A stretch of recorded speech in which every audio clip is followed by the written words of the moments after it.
the biggest foreign policy challenge of the new US administration to date. All eyes are on Donald Trump and the Chinese President Xi Jinping as they engage for the first time. Will Trump force Beijing to the bargaining table on trade? How will the meeting shape relations for the next 4 years? This is Inside Story.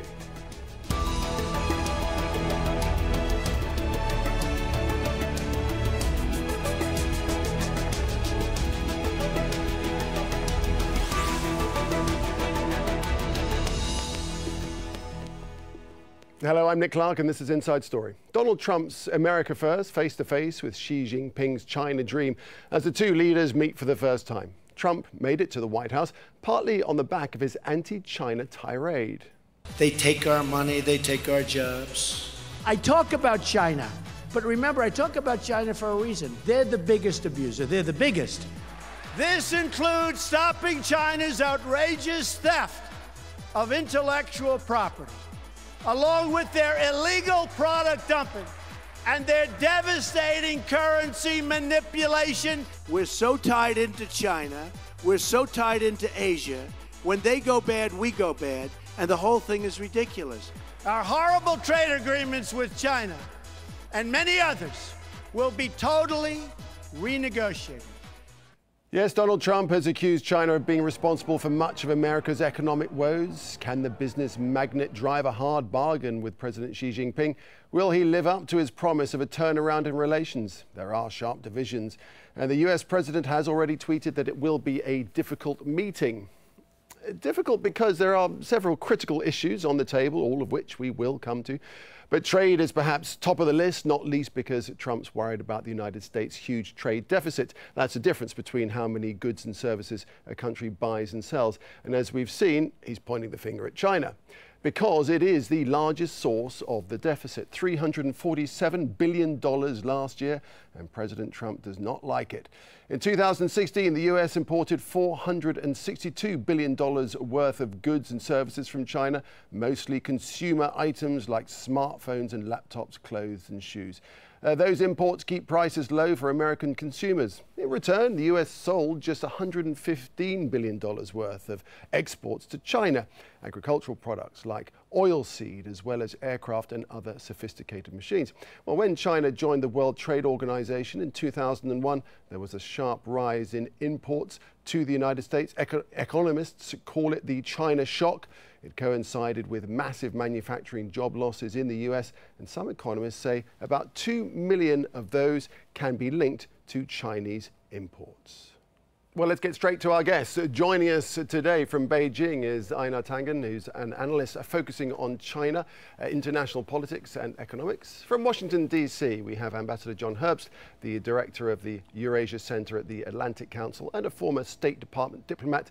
And from Singapore, we're joined by Graham Ong-Webb, a research fellow at the Rajaratnam School of International Studies. Thank you very much indeed, everybody, for joining us. Ambassador, if I could start with you. This is the first encounter of the leaders of the world's two largest economies. What do you think will come of it? Well, President Trump has laid down a fairly hard line on China. He did it during the campaign, and he's done it since he won the election. Complained about Chinese advantages in the bilateral trade relationship, complained that China has been pursuing aggressive policies in the South and East China Seas, and complained that China has been enabling North Korea to pursue its nuclear and missile program. And he said that the meeting he's going to have today in Mar-a-Lago is going to be a tough one. Yeah, and so given that and given all his complaining, is he going to get anything out of it, do you think? Well, it's not the Chinese way to make concessions in the face of complaints or sharp criticism. But I think they understand the importance of a good relationship with Washington, and they'll probably seek a way to reach an understanding with President Trump. I'm not sure it'll be fully successful, but I would suspect the meeting will turn out to be better than Trump has predicted it to be. Okay, and Einar, what about you? Briefly lay out what you think these two men will come away with. Well, I think the best to hope for is some good optics. Both of these gentlemen have extremely different worldviews, as outlined by the ambassador. They have very different styles. I mean, it's almost chaos of Donald Trump versus the kind of order of Xi Jinping. One says America first, the other one says let's have multilateral trade. So it's very difficult to see them on a personal level connecting. But however, hopefully, on some level, that they're able to look each other in the eye and deal with the situations as they arise, because this relationship is too important for either side to neglect. Graham, Ong-Webb in Singapore, this is all about setting the tone of the relationship, but are we going to see any hard bargaining, do you think? I don't think we will see any hard bargaining. I actually concur with the ambassador and the other gentleman on what we will likely expect from this meeting. This meeting is all about getting the atmospherics, the optics, and the tonalities of the relationship right, on sort of forging a common page, if you like. So I don't think we're going to see any digging down into brass tacks in this meeting. I think that can always follow on from subsequent meetings that both sides will have over the course of this year. So this is just preliminary skirmishes, so to speak. Ambassador, as we saw from the figures that we were just talking about, China is the largest source of the US trade deficit. Donald Trump vowed to change this. He threatened import duties of 45%. It may not happen this time. He may not try and make it happen this time. Do you think he will try down the line, or would that be foolish? I think that Trump will need to be able to demonstrate to his voters that he has made some progress on this issue. Precisely how, that's open to negotiation. But I think he will wind up being relatively firm on this point, at least so he could come back with a little bit to show. It may not happen in the course of this meeting. This is actually, you know, the first, or maybe better yet, the second round in their interaction, the first being their public statements from afar. But I think President Trump wants to set things up so eventually he'll be able to make at least some progress.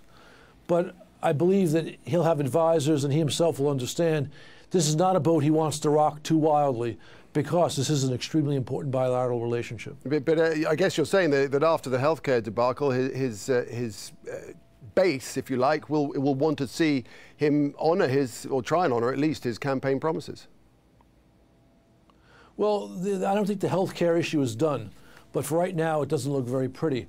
But trade has been perhaps the single most important issue, along with immigration, for him as a candidate. So he'll need to show something, again, from his standpoint, that represents progress. But again, with working with the Chinese, maybe we could find a way to make that happen.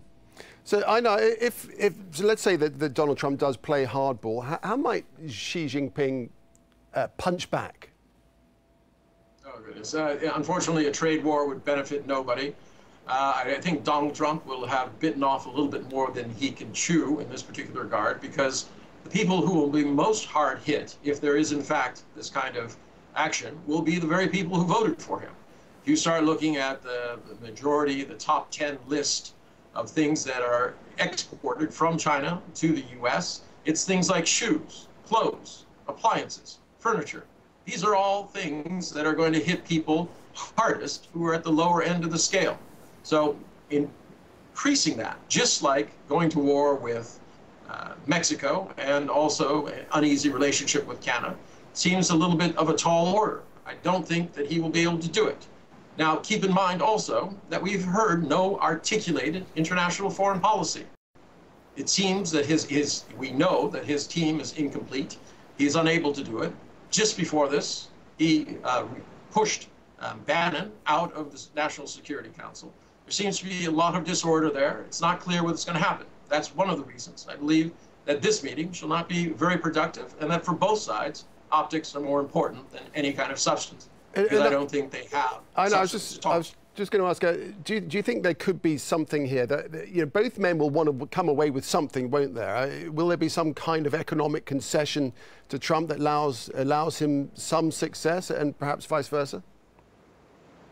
Well, you would hope so. Both sides need to figure out some way of giving face and receiving face without appearing weak. Both want to be our very strong leaders, or want to project that. So yes, there should be some tidbit on there that both agree about, but don't expect anything overwhelming. As I said, there's actually no plan coming out of Washington at this point. Obviously, China has its own plan, Belt and Road, AIIB, etc. So I think it's a game of waiting for Donald Trump to figure out exactly what his next move is going to be. I mean, when you talk about tidbits, very briefly, what kind of thing might you mean? Well, I think there'll be something on North Korea. I think they will say something that they're going to impose some sort of added, cooperation, maybe go back to the negative lists, talk about what kind of mechanisms they can put in place to try to move things along. But along with that, I agree with the ambassador. There has to be some red meat for the followers. He is suffering, he is hemorrhaging, losing on all fronts. His popularity is the lowest of any president. It's at 36% and falling. He's lost on his first major domestic agenda item, healthcare. He has his own party, which is in seemingly revolt against each other. So this is a very, very difficult time for Donald Trump, and he has to pull a rabbit out of the hat in order to look strong. I don't know that it's in Xi's interest to necessarily help that, but I think they will. And Graham, in Singapore, Xi Jinping is vying for a second 5-year term at the end of the year. So he will want to show that he can avert a potential looming crisis in relations with the United States. He, too, needs this to go well.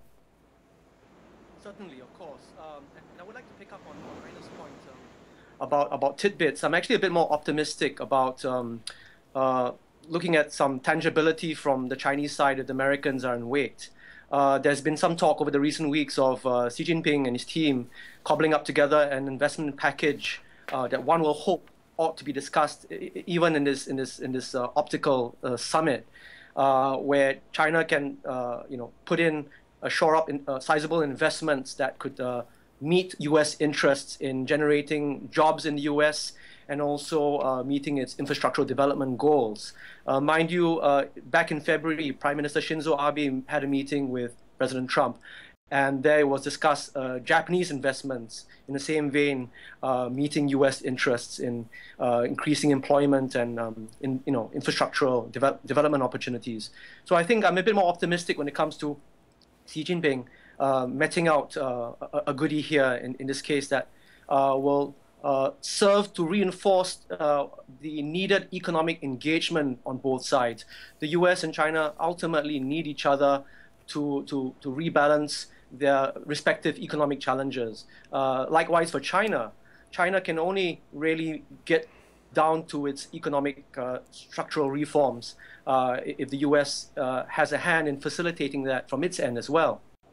Ambassador, if we could come to you, I'm fascinated by the kind of choreography of this meeting, of these two very different men getting together, and both at odds on several issues, very different personalities, different styles. Trump, as we well know, shoots randomly from the hip. Xi Jinping, perhaps more choreographed, as I say. Both negotiating teams will have thought very hard about this and how what image they will project, the optics, as it were. Absolutely. But again, they come from very different places, but they represent the two largest economies. And stability in the Pacific and globally depends upon a meeting which leads to some understanding about at least how we proceed to develop the relationship. That said, the issues remain very difficult. And I think both sides have an interest in handling them in a way that doesn't lead to further strain. Yes, issues very difficult. Nothing straightforward in diplomacy, and enmeshed in the back and forth of these discussions will be other contentious issues, some of which we've already alluded to, including North Korea and North Korea's soaring nuclear ambitions. Washington's unhappy with China's reluctance to use its influence to rein in Pyongyang.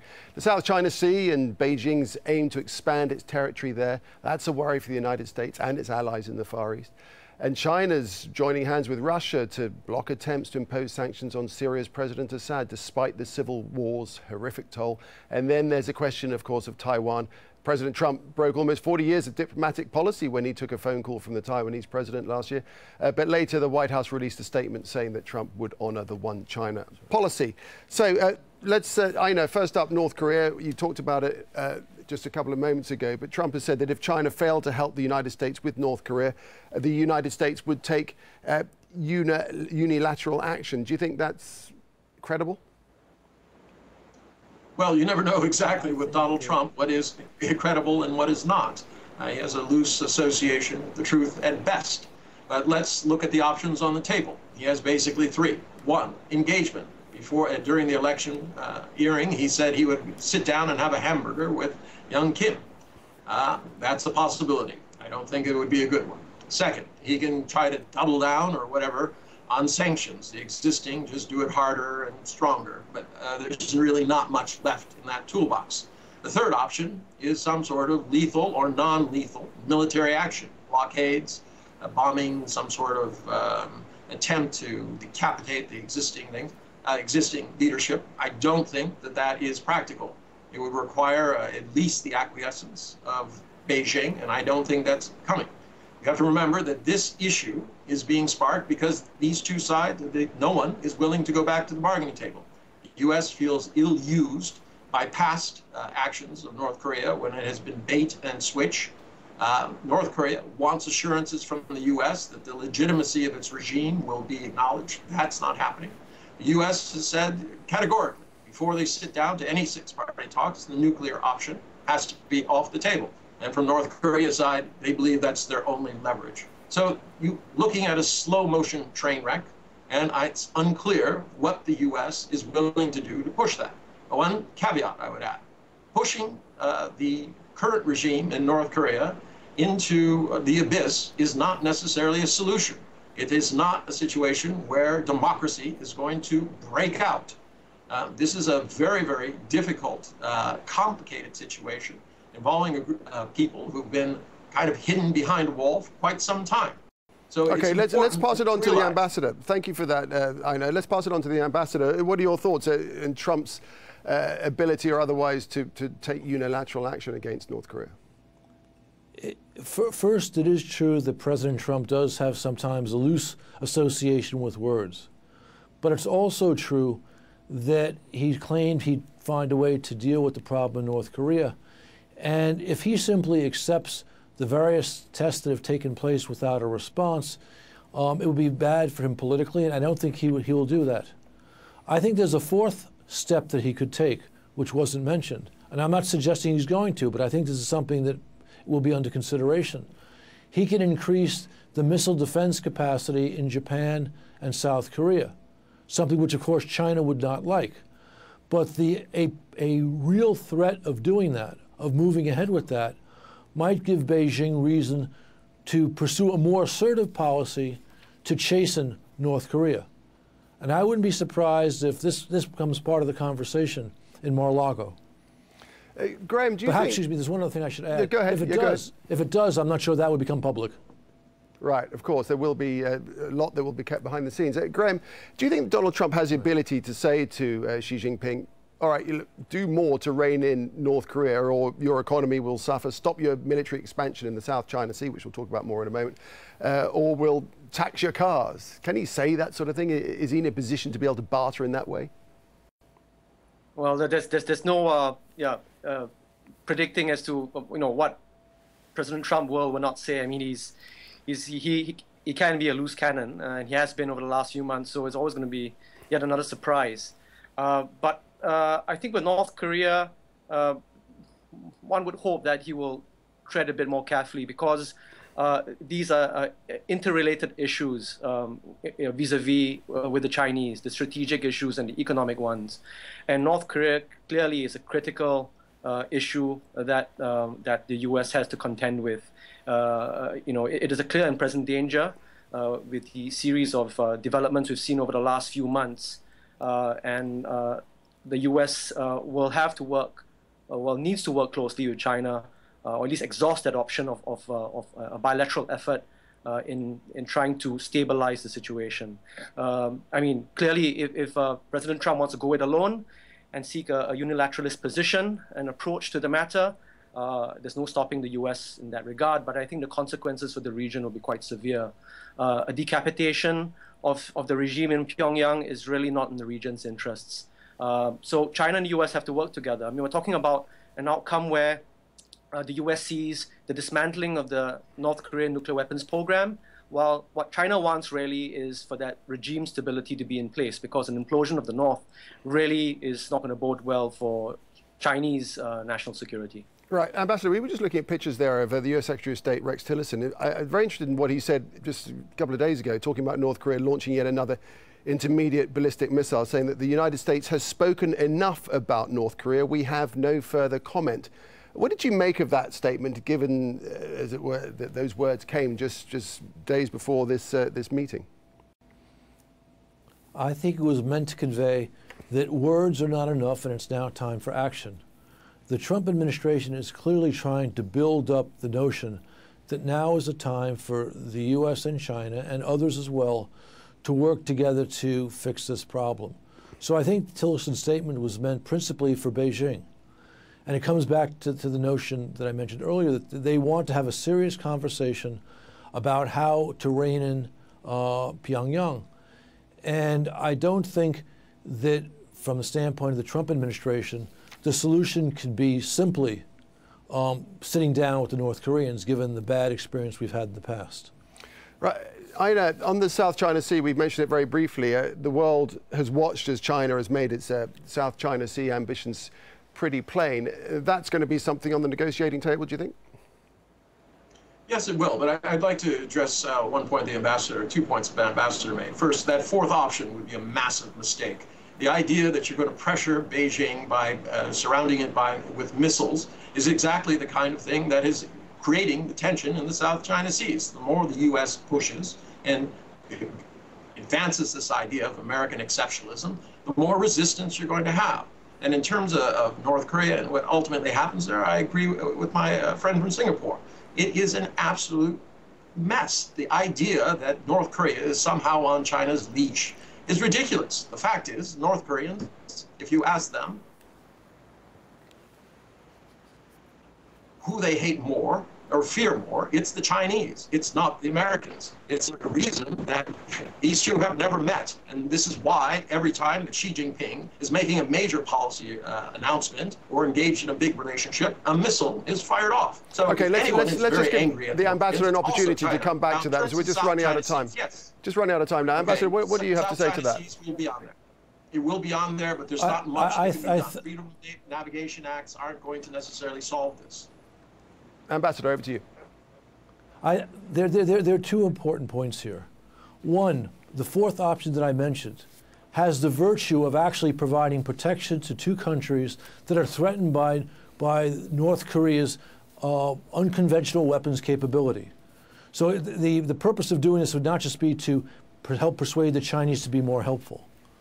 The second point is I think it's simply wrong to talk about American intervention in this, the American role in the South China Seas as increasing tensions when the clearly aggressive actor here is Beijing.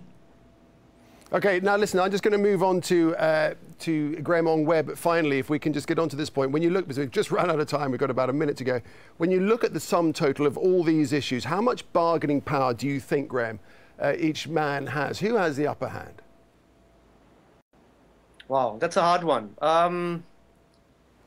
It's really hard to say, actually. You know, I think it's going to be a very close tie in terms of bargaining. The U.S. wants what China has, and China has what the U.S. wants. I mean, we're talking about strategic and economic advantages on each side. I can't see any other way than for both sides to find some sort of conciliatory approach to work together. It's just inconceivable for me to see it any other way in terms of a G2 type relationship, shaping the regional order in the Asia Pacific, if not the global order writ large. Well, it's going to be fascinating to see how things unfold in Florida. Gentlemen, do appreciate all your perspectives on this. Thank you very much, Ina Tangen, Ambassador John Herbst, and Graham Ong-Webb. Thanks very much indeed for joining us today.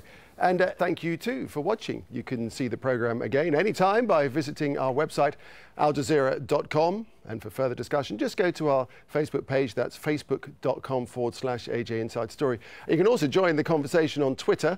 Our handle is @AJ Inside Story. From me, Nick Clark, and the rest of the team here, goodbye for now.